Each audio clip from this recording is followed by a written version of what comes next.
Ahojte, dneska si povieme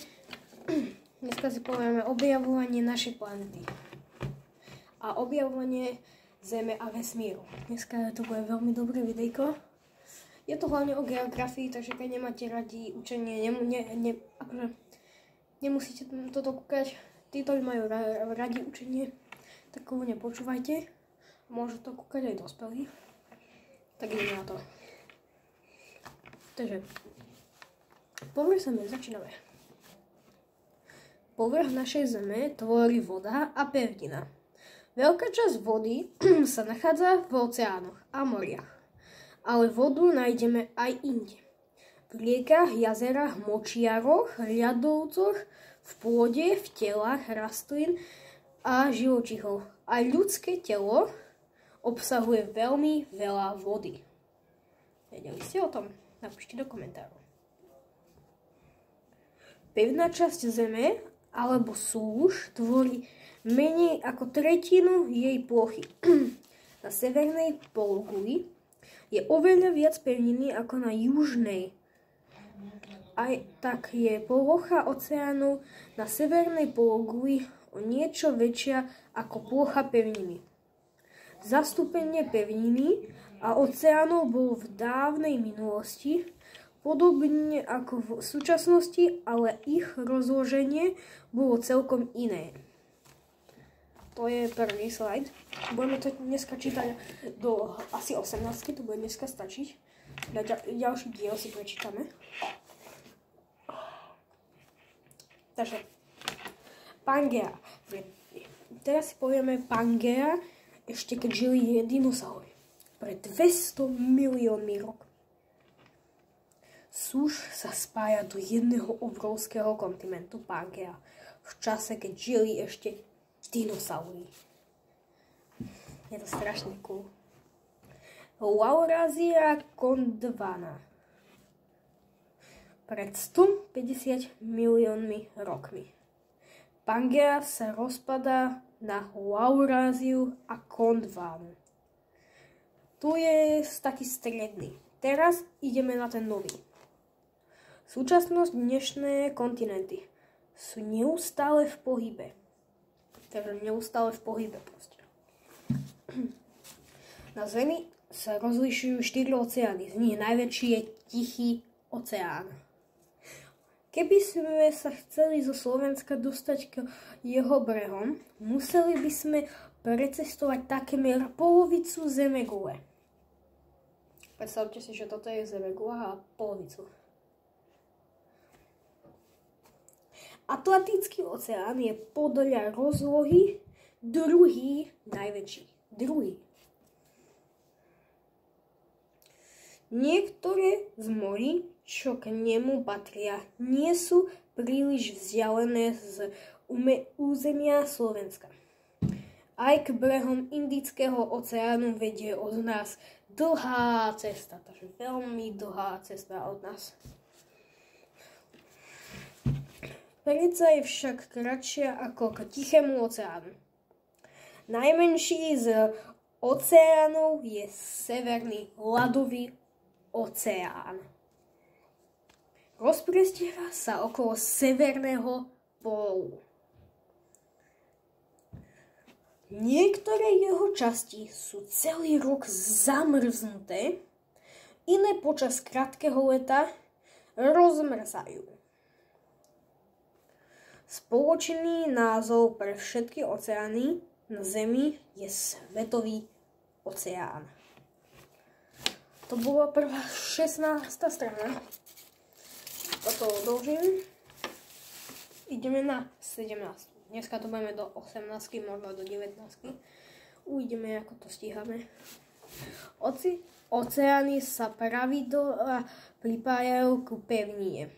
Svojimi menšími časťami, múrami a zálivmi najbližšie k Slovensku sú Jadranské, Baltské a Čierne more. Príkladmi veľkých a známych morí alebo zálivov sú Stredozemné more, Severné more, Arabské more, Ochotské more, Karibské more a Mexický záliv a Mengalský záliv. To nepoznám, ten Mengalský záliv. To sa musím priznať, to nepoznám. Takže, podobne ako sa svetový oceán skladá z viacerých častí, ani pevnina nie je jeden celok. Jej časti sa nazývajú svetadiely. Najväčším svetadielom je Ázia. Druhým v poradí je Amerika. Náš svetadiel sa nazýva Európa, to ste všetci vedeli. A na juh od neho sa rozprestiera, napíšte do komentárov, čo to je.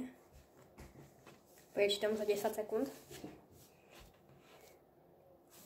10, 9, 8, 7, 6, 5, 4, 3, 2, 1. A je to Afrika.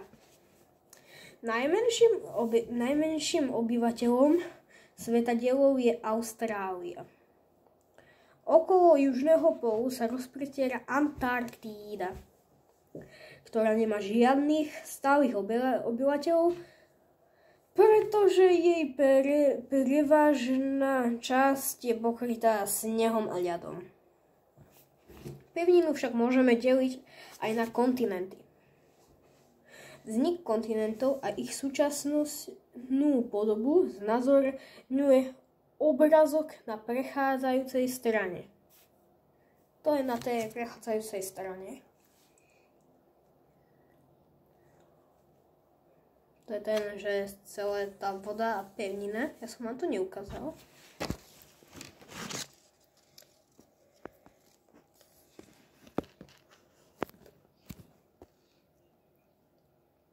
Vidíte toto?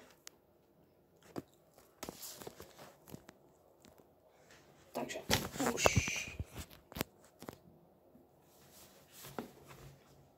Kde som tu skončil?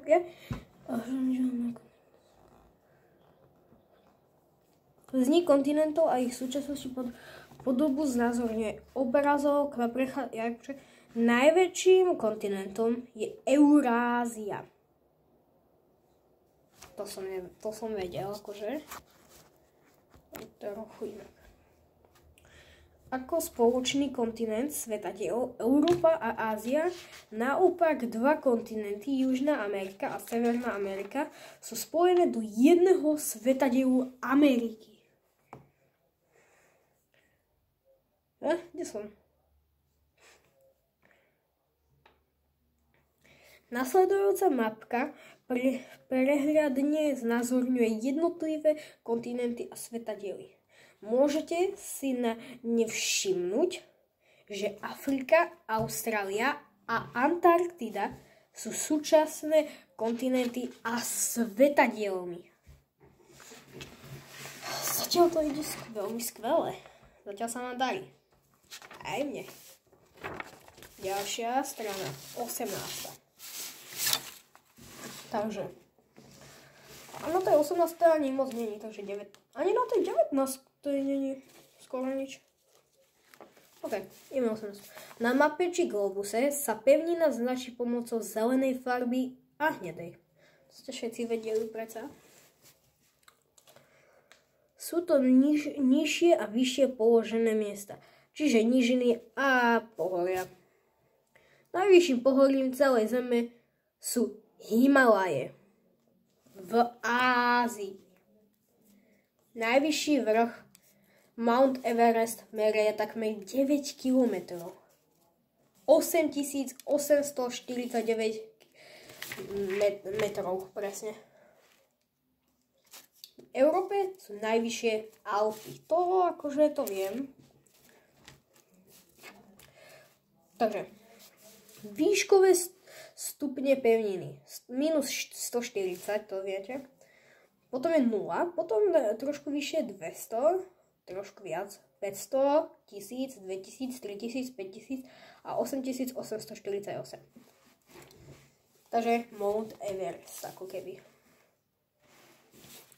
Tak ako existujú nižšie a vyššie položené miesta na pevnine, majú aj oceány rôznu hĺbku. Miesta v oceánoch v blízkosti pevniny sú spravidla plitšie a vo väčšej vzdialenosti hĺbšie. Najhlbšie miesto Svetového oceána leží v Mariánskej priekope. Nedaleko sú ostrovia Filipíny, približne 11 kilometrov pod hladinou oceána. Hĺbkové stupne oceánov a morí. 0 je najnižšie, 200 je trošku vyššie, 2000 je o dosť vyššie, 4000 je stredné, 6000 je veľmi veľa a 12000 je to najvyššie. Tuto je zapamätajte si, ale zapamätajte si, no, proste nie, to nie. To zrovna dneska nie, to môžem na budúce, si môžeme prečítať. Poznanie nových krajín bolo vždy pre človeka veľkým dobrodružstvom. Ľudia hľadali nové krajiny, aby ich mohli osídliť a využívať. Ale zrovna štíkavka nie. Medzi najvýznamnejším obyvateľom v histórii patrili slávni námorní kapitáni. Okay. A napriek obrovským trápením a veľkým nebezpečstvám s odvahou prispeli k spoznaniu celej Zeme. Vďaka odvahe obyvateľov a cestovateľov vieme, že Zem je gulatá. Gulatá je Zem. A na nej povrchu sú oceány a pevnina. 4 oceány obklopujú 6 svetadielov. Áziu, Ameriku, Európu, Afriku, Austráliu a Antarktídu. Teraz sme dali 19. 20. strana. Ojo. Tu sa hovorí o prvé objavenie výpravy do neznámych území podnikali už starovekí moreplavci, najmä Feničania, Gréci a Kartaginci. OK. V stredoveku sa moreplavci vydávali na veľmi dlhé plavby. V tom čase neznámych svetov medzi najvýznamnejších obyvateľov patrí Krištof Kolumbus, ktorý v roku 1492 pristal na ostrov Nového svetadielu. Skúste si tipnúť. A, je to na A.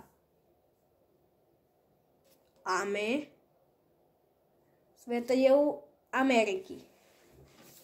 Ameriku objavil náhodou, keď sa v presvedčení, že Zem je gulatá, rozhodol do Indie plávať západným smerom. Až po jeho smrti ľudia zistili, že objavil nový svetadiel. Takže keď zomrel, ľudia zistili, že objavil nový svetadiel. Potom ešte o tej Zemi, že Zem je gulatá, ešte to aj vieme, že je gulatá. My to ako keby aj vidíme. Jastižní si vymýšľam. Výprava, ktorú začiatkom 16. storočí viedol kapitán Fernão Magalhães. Čítaj Magalhães. Dokázala, že Zem je gulatá. Podarilo sa im obplávať Zemeguľu, keď sa plavili popri Amerike, Ázii a Afrike. V tom čase ostali pre nich neobjavené. Austrália a Antarktída. Dlho a strastiplnú plavbu neprežila väčšina posádky vrátane kapitána. Je to smutné. V 18. storočí kapitán James Cook, uvalil by som si čo? Čítaj Cook. Objavil ako posledné svetadiely Austráliu a Antarktídu. Kapitán Cook, ako Cook, vykonal 3 plavby okolo sveta, pri ktorých objavil nové ostrovy a moria. To som chcel strašne vidieť, len nemohol som si to vyhľadať. Mne to nešlo. Teraz to mám kvíz pre vás. Vysvetli, prečo väčšina námorníkov počas výpravy zahynula? Povedz. Napíš do komentáru. Zastav si toto video a poď. Takže ďalšie ako je diskutujte o podmienkach na stredovekých námorných lodiach. Použite texty zo Ježiš, to je úloha, to sa nepočíta. Tu je vlastne dole Edmund Hillary. Tento človek, on vystúpil na Mount Everest. Takže ideme si to prečítať, je to dosť dlhé. Takže ľudskú zvedavosť vždy lákali aj tajomné vysoké končiare hôr. Do nebezpečného horského prostredia postupne prenikali a zdolávali najvyššie končiare. Odvážili horolezci. Prvým človekom, ktorému sa podarilo zdolať najvyššiu horu sveta Mount Everest, bol Edmund Hillary, ktorý svoje dojmy na vrchole sveta hrnul slovami: nikdy nestal na vrchole hôr človek tak osamelý, tak vzdialený od reálnosti sveta, od malicherných ľudských problémov. Stal tam so svojím druhom, šerpom Norkelom, ten zinkom, a predsa odkázaný sám na seba.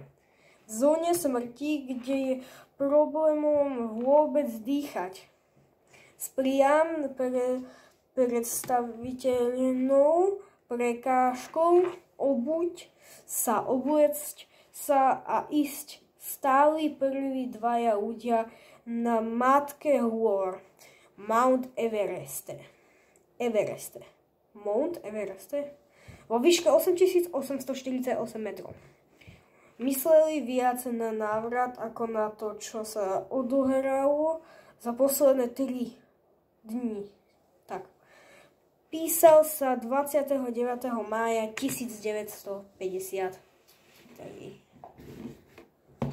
Takže toto je ľudia asi na dneska všetko. Točím to 18 minút, je to dosť, akože že to iba čítam. Keď sa vám toto videjko ľúbilo, dajte like a odber. Na budúce si prečítame ďalšie 4 strany. Na to sa tešte. Je to veľmi veľa. Dneska sme si prečítali koľko? 4 strany tiež, tak tiež je zajtra. Alebo kedy. Tak teda, čaute.